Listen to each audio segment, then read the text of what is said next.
भागलपुर के शकचक थाना क्षेत्र के ब्रह्मपुरा इस्लाम नगर में एक बैंक कर्मी की 18 वर्षीय पुत्री ने गले में फंदा डालकर खुदकुशी कर ली। मृतका की पहचान स्थानीय निवासी शब्बीर अहमद की 18 वर्षीय पुत्री समन के रूप में हुई है। मामले को लेकर बताया जा रहा है कि समन की मां ट्विंकल का उसके पिता के साथ 10 वर्ष पहले ही तलाक हो गया था, जिसे लेकर वह काफी चिंतित रहती थी और वह अपनी मां के साथ ही रहना चाहती थी। परिजनों की माने तो शब्बीर अहमद शमन को काफी लंबे समय से प्रताड़ित करता था, जिसे लेकर उसने कई बार इस मामले की जानकारी अपनी मां को दी थी।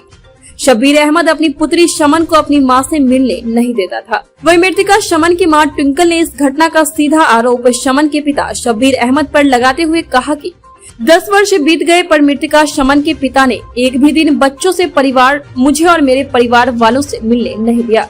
ट्विंकल माछीपुर की रहने वाली है। मौत के बाद उसकी मां और मायके वाले शब्बीर अहमद के घर पर पहुंचे और सुमन की मौत पर बखेड़ा खड़ा कर दिया। घटना की जानकारी मिलते ही शकचक पुलिस भी मौके पर पहुंची और दोनों पक्ष को समझाने का प्रयास की। पुलिस ने मौके से शमन के द्वारा लिखा हुआ एक सुसाइड नोट भी बरामद किया है, जिसमें साफ साफ लिखा है कि वह अपने पिता उम्रदराज लड़के से शादी कराने का दबाव देने पर इस तरह का कदम उठाया है। वही शमन की मां ट्विंकल के परिवार वाले उसके पिता शब्बीर अहमद पर उसकी मौत का आरोप लगा रहे हैं। फिलहाल शकचक पुलिस ने शब्बीर अहमद और उसके भाई को हिरासत में ले लिया है और आगे की कार्रवाई करने में जुट गई है।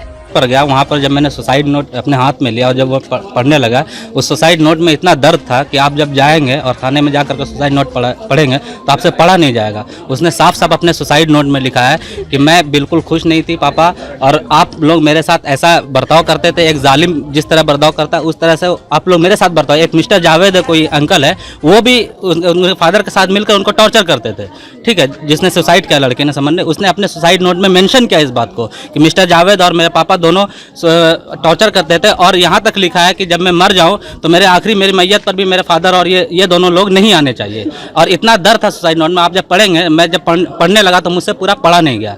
मतलब वो लड़की बहुत ही ज़्यादा डिप्रेशन में थी, बहुत ही ज़्यादा इन लोगों से परेशान थी, और बहुत सारे रिलेटिव्स का भी उसमें है कि जहाँ भी जाते थे तो उसको कई तरह के लड़की को ताने मिलते थे, वो इसको नहीं सहन कर पाई और इसी वजह से उसने सुसाइड कर लिया, जो कि बहुत ही दुखद है। ऐसा नहीं होना चाहिए था। बस यही। आप उनके कौन है? मैं उनका मामा हूँ। मामा? ये मेरी कज़न है। अच्छा, क्या कभी ऐसी शिकायत या क्या कुछ जानकारी आप लोगों को मिली थी? एक्चुअली जानकारी तब मिलती जबकि कभी मिलने दिया गया होता। माँ से कभी मिलने नहीं दिया गया, इस वजह से ऐसी कोई जानकारी नहीं हुई। माँ कभी अगर मिलना भी चाहती थी तो वो इस तरह की कोई बात आज तक नहीं आई। हाँ, ये आज तक मोहल्ले में हम लोग कम से कम जमाने से हैं। हाँ, आज तक कभी ये इनको नजर नहीं आया, इनके ससुराल जो मायके वाले उनको नजर नहीं आए। तो आज जो भी इंसिडेंट हुआ गलत हुआ, लेकिन ये इंसिडेंट आपको आना चाहिए ना, मोहल्ले में आवाज उठानी चाहिए ना भाई। देखिए मोहल्ले में रुके मोहल्ले में जब ऐसा कोई, देखिए सुनिए बात सुनिए, सही कह रहे हैं। नहीं सुनिए ये सही कह रहे हैं, सुनिए ना। अरे चुप रहे, ये बिल्कुल सही कह रहे हैं, इनका कहना सही है। अरे चुप रहिए ना, चुप रहिए।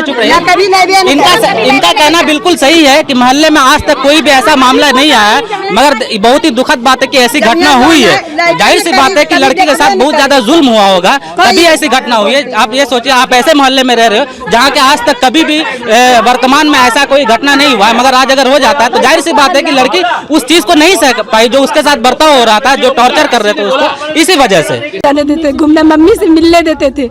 मेरे मरने पर मेरे पापा और मेरे चाचा नहीं आ सकते हैं मेरे जनाजे पर। पापा के वजह से वो मरी है। अब बच्चे से तो हमसे कभी नहीं मिलने देते थे। कभी अगर मिलने के लिए पैर भी पकड़ते थे तो कहते थे डकैती का इल्जाम लगा के तुम्हारे घर को अंदर करवा देंगे, मगर बच्चा से नहीं मिलने देंगे। ऐसा लगता है, क्या लग रहा है, क्या शक हो रहा है? हमको तो लगता है हमसे मिलने के लिए जिद करती थी वो। मार दिया गया उसको। कभी नहीं, 10 साल की दिए सबको। उसके बाद आज तक कोर्ट का ऑर्डर है मेरे पास कि हम जब चाहे मिल सकते हैं। जब हम कोर्ट का ऑर्डर लेके दिखाए तो बोले सबको सड़क पर फेंक देंगे, ना खर्चा देंगे, तुम रखना, हमको कोई नहीं रख। आप और आपके पति अभी सेपरेटेड हैं क्या? नहीं, तलाक हो गया हमारा। मतलब आपका घर कहाँ हुआ? माछीपुर में। और ये यहाँ के हैं।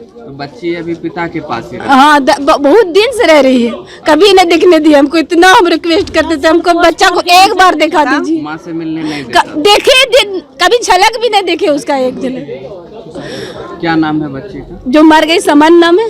एक का साइमा नाम है, एक का सना नाम है, 3 लड़की। तीनों बच्ची आपके पास नहीं रहती है? कोई नहीं रहती है। बड़ी बड़ी करके दिया, बड़ी बड़ी 10-10 साल करके दिए। इसमें क्या लगता है कि उसके पिता के कारण ही हुआ? हाँ, खुद लिख के गई है सुसाइड नोट। पिता कर बहुत, जब वो अपनी वाइफ को सता सकता है, इतना टॉर्चर कर सकता, भूखा रख सकता था, अपनी बेटी को नहीं रख, उसको बेटा का जरूरत था, सब हमेशा सताता था, कभी न कपड़ा देता था, न खाना सही से देता था। परिवार के सदस्यों को कभी ये बताई थी कि किस परेशानी में है? इसके परिवार को नहीं, अब आप लोगों से कभी वो चर्चा की थी किसी तरह से कोई बात? अपने घर वाले को हाँ हमेशा कहते थे अम्मी छोड़वा दीजिए, आदमी अच्छा नहीं। कहते नहीं बेटा, एक दिन सुधार जाएगा। बच्चा सबका मुंह देख के हम बहुत दिन तक गुजारे ऐसे। आप लोगों के जैसे सिलेंडर खत्म हो जाता था तो एक महीना सिलेंडर भरवा के जब नहीं देते थे, मेरे मायके से खाना आता था तो जाके थाने में यार कोर्ट में केस करना पड़ता था, तब जाके वो सिलेंडर ला के देता था हमको पकाने के लिए। हर बार खत्म होने के बाद थाने में एप्लीकेशन देना पड़ता था सिलेंडर का, वो जो होता है महिला आयोग नहीं होता है, उसी में।